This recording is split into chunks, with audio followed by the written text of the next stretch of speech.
Hi, Assalamualaikum warahmatullahi wabarakatuh. So, we are from group number 5. What we're going to do is we're going to discuss about flaw of Man Fallacy.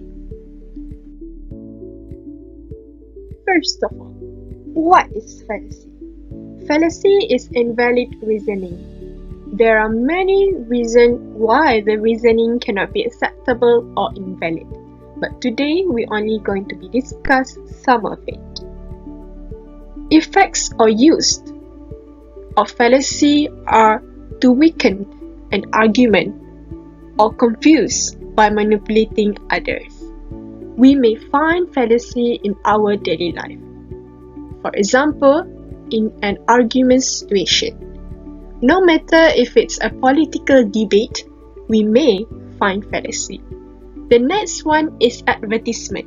No matter if it's in newspaper or television, an advertisement commonly will use fallacy. The last one is news. We may find news came from facts, but they might commit fallacy. There are 4 examples of fallacy that we're going to be discussed further in this video. One of it is ad hominem argument. The next one is strawman.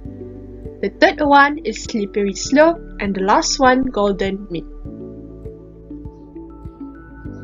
The first fallacy that we're going to learn is ad hominem argument. Ad hominem argument is a Latin phrase that means to a person, and you see, that's already described the main idea of this fallacy. It's an attack against the person rather than the argument itself. This is a fallacy which will respond to a person's argument by attacking the person's character rather than the logic or content of the argument. There are 4 subtypes of ad hominem argument. The first one is abusive. The argument attacks a position by appealing to the despicable qualities, personal characteristic, moral turpitude, and overall lowness and meanness of a person who holds the position instead of their argument. For example, person A says that tax cannot be reduced because of some global economic problem, and person B just replied by saying he just a jerk. Person B just attacked the person A character by saying that he has a bad attitude. This is considered a fallacy because even if person A is truly a jerk, his argument may still be valid. Second, circumstantial. The argument attempts to raise suspicion about the bias of the individual making the original argument happen. It occurs when the opponent's circumstances come into play irrelevantly. For example, salesman. This speaker has the longest average battery life compared to the others of the same type of debt. Customer. No, you're just lying. That's your job as a salesman. The salesman's circumstance is his occupation. People will say that, oh, it's just what he has to do. However, his argument cannot be considered false just because of his circumstance. Therefore, this is a fallacy. Next, the quirky. The opponent points out how the arguer doesn't follow his or her own advice. It's also called an appeal to hypocrisy for that reason. For example, Giant says, fast food is bad for health as it contains a high amount of MSG. And to be replied by saying, yeah, but I saw you ate 3 burgers at McDonald's last week. In this case, Sunil attacks Giant because his action doesn't match his word. Sunil takes his hypocrisy to invalidate his argument. However, despite Giant's hypocrisy, Giant may still have a valid argument. The final subtypes of ad hominem argument is guilt by association. The argument refers to the idea that an individual is guilty of a crime simply because of his association with the person who actually committed it.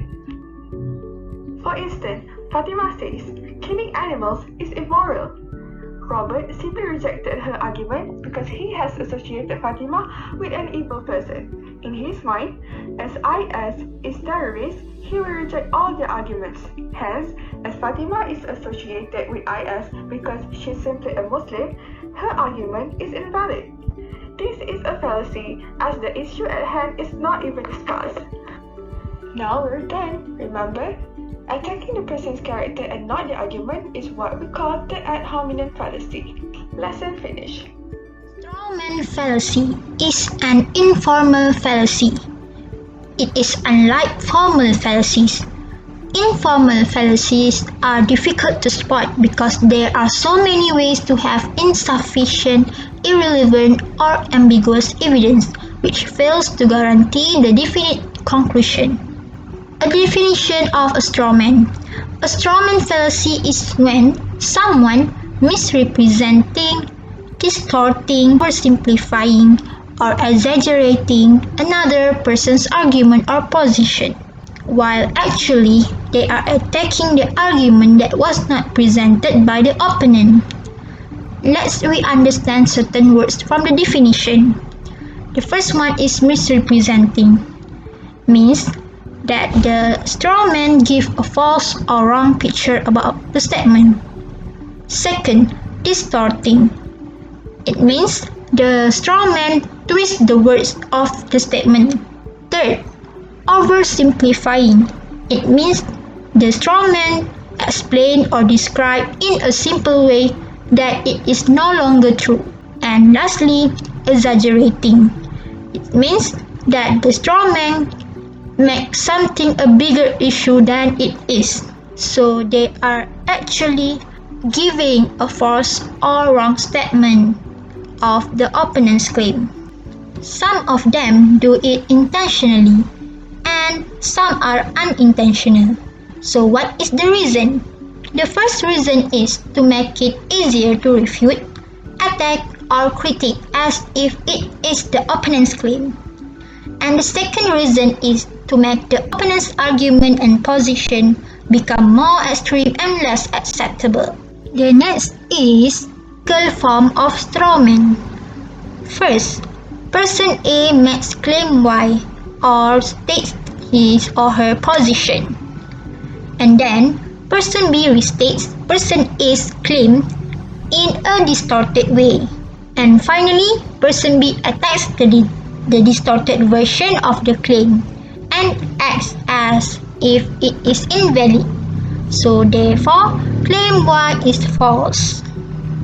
Here is an example of strawman argument as informal fallacy.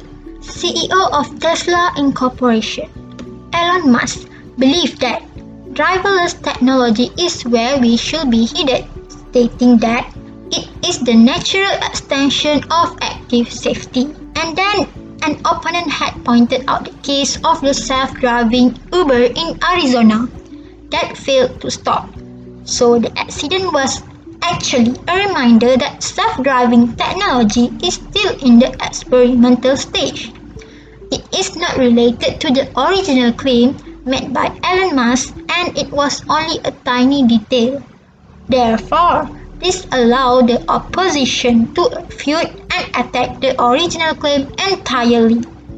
However, Musk never stated that self-driving cars are 100% perfect and safe.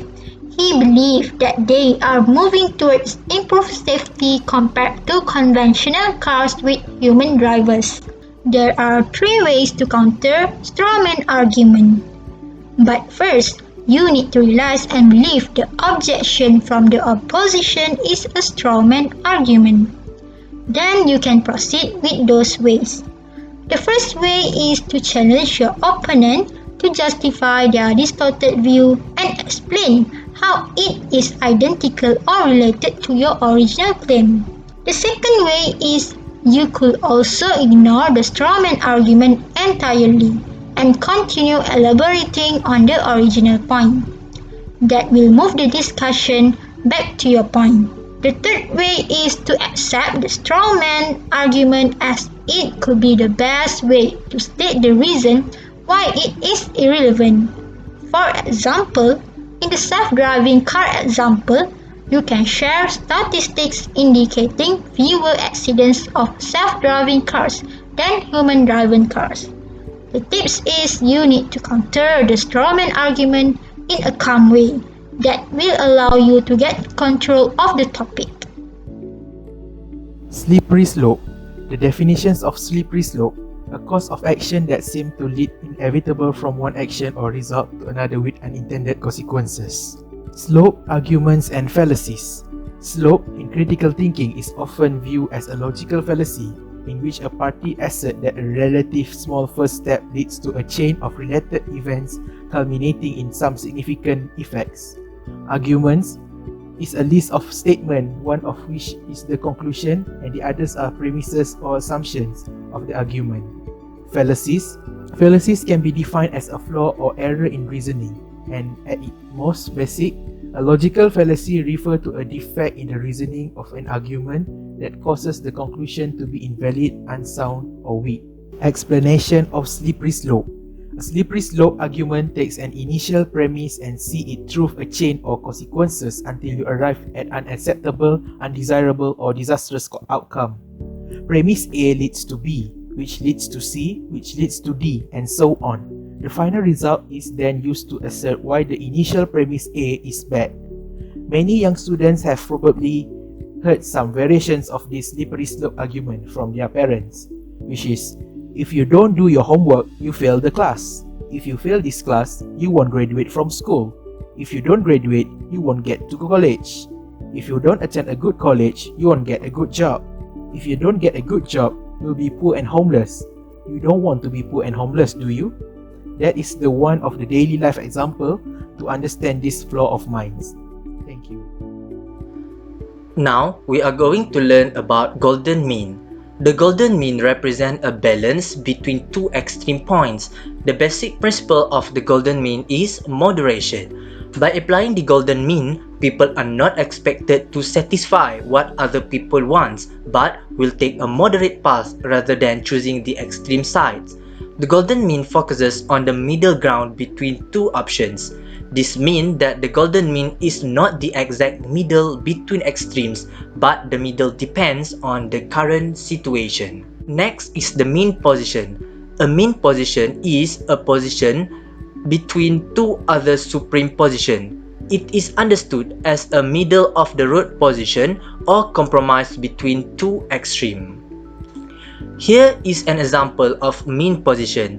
It shows that a position can be a mean position if it becomes more moderate than two other extremes. Next is the golden mean argument. Golden mean argument is an informal fallacy which asserts that the truth can be found as a compromise between two opposite positions. It is also known as golden mean fallacy, gray fallacy, argument from middle ground, and also false compromise. Based on this table, it shows that the golden mean argument contends that the moderateness of a position M counts as evident or a reason for M being true.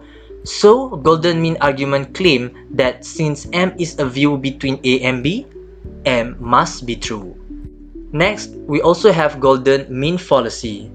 All golden mean arguments are fallacies. The golden mean fallacy is committed when one says or assumes that M is true because M is a mean between two extremes. There are two reasons on why a golden mean argument is fallacies. The first reason is that even the most moderate position can be false, since how moderate a position is having no relation whether that position is true or false. Moderation does not make something true.